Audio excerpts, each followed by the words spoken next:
동해안 산불로 양봉과 송이 채취 등 생계수단이 사라져 농업인들의 고충이 커지고 있습니다.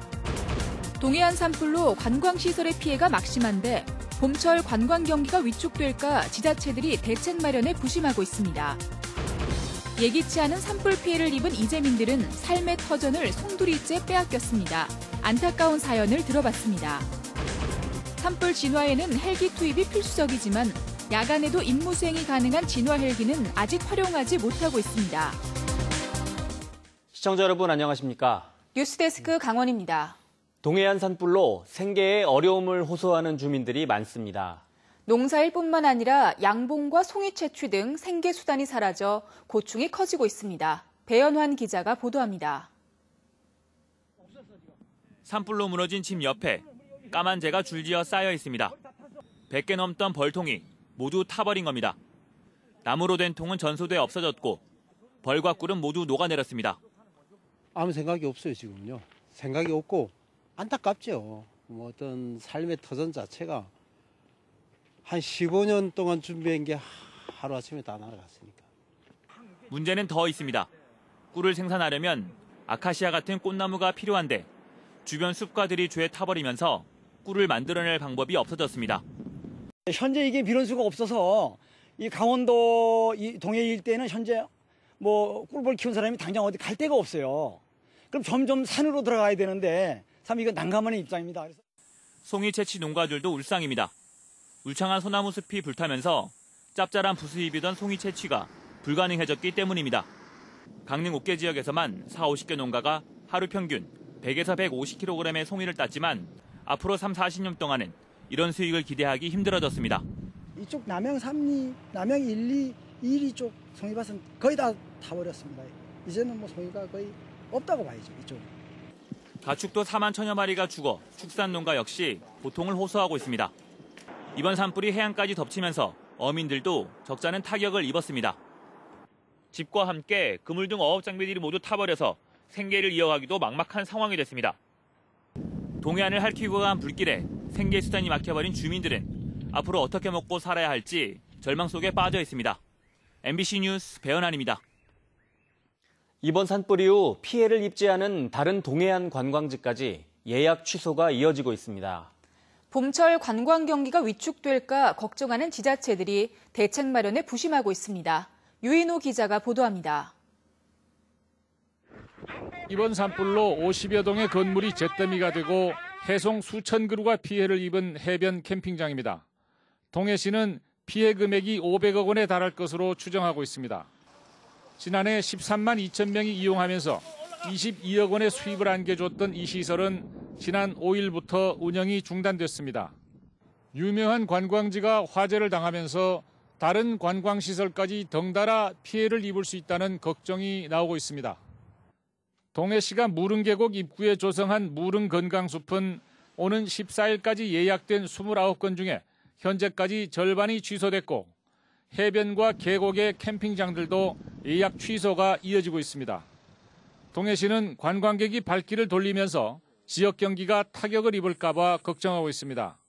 이번 근본 산불 피해는 망상 일부 지역에 국한되어 있습니다. 다른 지역 관광지는 전혀 괜찮습니다. 많은 분들이 이 지역을 찾아주시면 경제 회생에 큰 도움이 될 것 같습니다.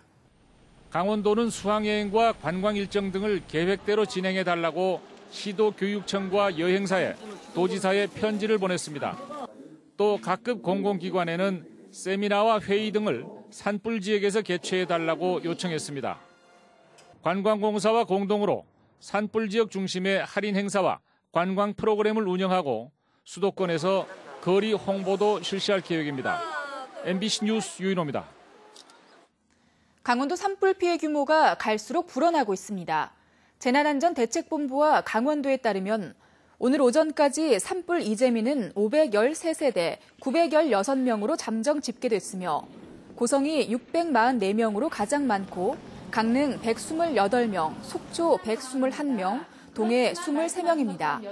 산불로 1명이 숨지고 1명이 다쳤으며 산림 530헥타르와 주택 478채가 불에 탔습니다.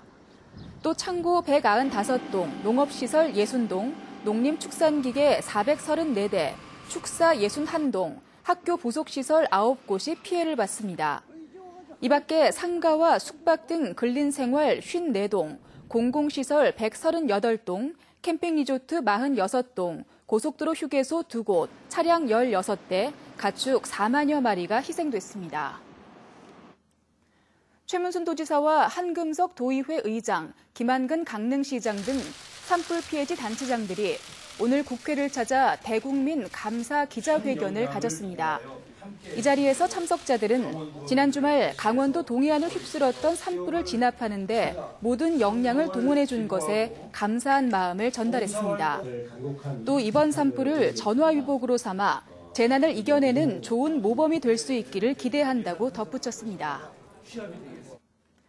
산불 피해를 입은 이재민들을 돕기 위한 성금 모금이 본격화됐습니다. 전국 재구호협회 희망브릿지는 국민은행과 농협에 전용 계좌를 마련하고 오는 30일까지 강원 산불 피해 이재민 돕기 모금에 들어갔습니다. 또 휴대폰 문자 기부로는 2,000원, ARS 자동응답 전화로는 한 통화당 3,000원을 기부할 수 있습니다.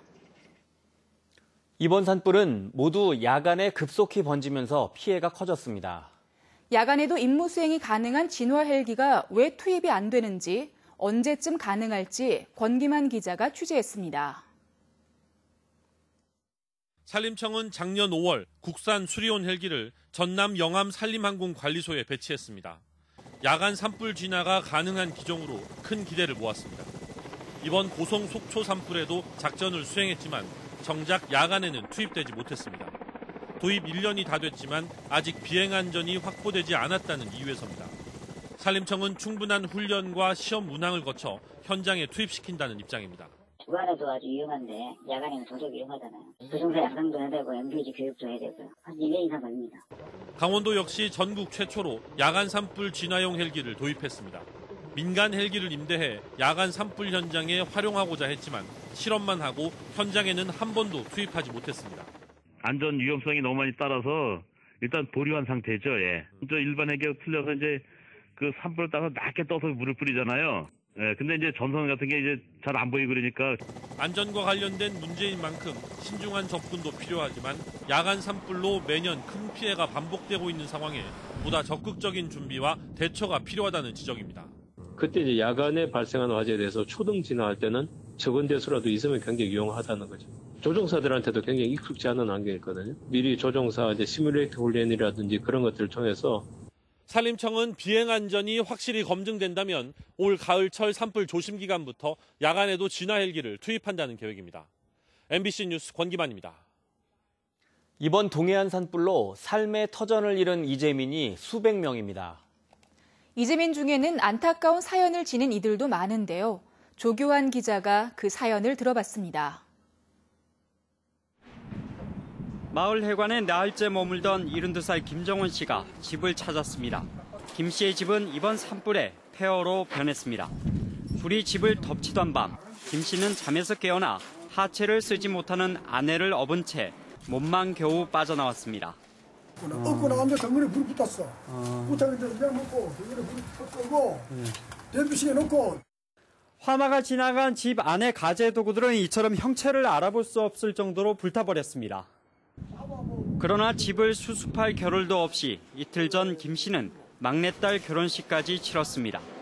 방 안에 놔뒀던 결혼식 식대 200만 원도 모두 타버려 딸을 시집 보낸 김 씨의 마음은 더 아팠습니다. 남한테 악한 일 한 번 안 했구만은 좋은 일만 했는데 참 이제 와서 이걸 당하니까 하늘한 짓을 어떻게 하겠다 싶고. 평생 원양 어선을 타다 2년 전 고향에 집을 지은 70대 노인은 하룻밤 사이에 모든 걸 잃었습니다. 행복한 고향살이를 기대했는데 이젠 그 꿈이 사라졌습니다. 가까운 거를 하루아침에 이 재밭이 되놓으니까 말로 무슨 표현을 뭐하지. 62살 정계월 씨도 삶의 터전을 송두리째 빼앗겼습니다. 심장 판막 수술을 받고 이웃에 사는 언니와 정겹게 지냈는데 행복이 한순간에 사라졌습니다. 더군다나 올해 초 남편을 잃은 언니까지 모든 것을 잃어 안타까움이 큽니다. 그날은 당황해서 했는데 자꾸만 시간이 갈수록 또 불안하고 그래요. 그러니까 얘네들이 있어서 의지하고 사는 거죠. 이재민들은 화마의 상처를 딛고 빨리 재기할 수 있기를 간절히 소원하고 있습니다. MBC 뉴스 조규환입니다.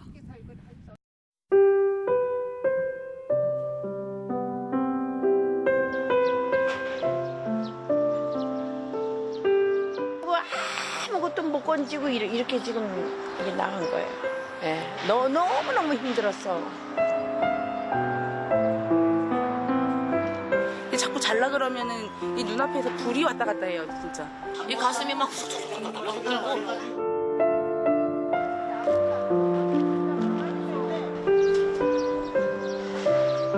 저 창고에 저 고치 말르는 건조기, 방아 찢는 기계, 배가 저 48풀에 텔배 2개. 당장인지 뭐를 심어야 되는데 뭐를 상자를 넣어야 되는데 지금 뭐 배씨 다 탔지 바라기 탔지.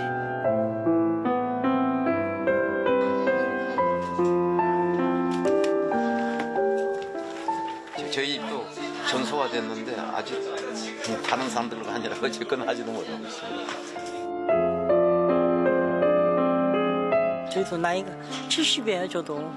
아까 우리 어르신은 82이고, 근데 이제 어르신이 제일 좀 문제가 좀 심각하죠. 뭐.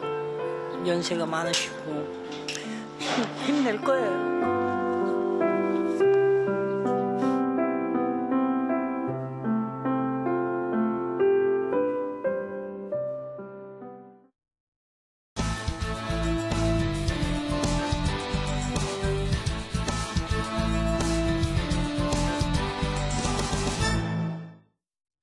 강원도 산불 피해 산림지에 대한 정밀 조사가 진행됩니다.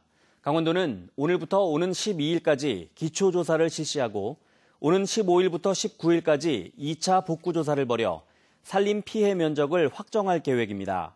또 산림청 재해응급복구비 333억 원을 활용해 오는 19일까지 산사태 예방과 복구 조림을 위한 대상지를 조사할 계획입니다. 특히 산불 피해지의 기후와 토양을 고려해 지역에 적합한 수종으로 복구 방안을 수립할 계획입니다. 동해시는 위험을 무릅쓰고 산불 진화에 최선을 다한 소방대원들에게 고마움을 표시하기 위해 전국 모든 소방서에 시장에 감사 편지를 보내기로 했습니다. 심규원 동해시장은 편지에서 강풍과 화염 속에서도 헌신적인 진화 활동을 펼치고 특히 소방차와 진화 인력을 망상 캠핑장에 집중 배치해 가스 시설을 지켜내고 2차 피해를 예방한 데 대해 감사의 마음을 전할 계획입니다. 강릉 아산병원이 산불 피해 주민들을 무료로 진료합니다. 강릉 아산병원은 올해 말까지 동해안 산불 피해 주민을 대상으로 외래 진료와 검사, 입원 치료 모두 무료로 제공한다고 밝혔습니다. 강릉 아산병원은 이와 함께 산불 피해 주민들을 위해 써달라며 3천만 원을 맡겼습니다. 공공기관 연수원 시설이 산불 피해 지역 이재민들의 임시거처로 지원됩니다. 국토교통부가 이재민들이 임시 이주시설로 쓸 수 있는 공공기관 연수원을 파악한 결과 한국철도공단 망상과 양양연수원, LH와 한국도로공사, 한전, 신용보증기금 속초연수원에 모두 460여 명을 수용할 수 있는 것으로 파악됐습니다. 국토부는 LH와 함께 주거지원 상담 부스를 설치하고 이재민들에 대한 상담을 진행하고 있습니다. 특별 재난지역으로 선포된 동해안 산불 지역의 생태계가 완전히 복원되기까지 30년 이상이 걸릴 전망입니다. 국립산림과학원의 모니터링 연구에 따르면 불이 난 숲에는 어류가 3년 이상 지나야 돌아오는 것으로 파악됐습니다. 뉴스를 마칩니다. 고맙습니다.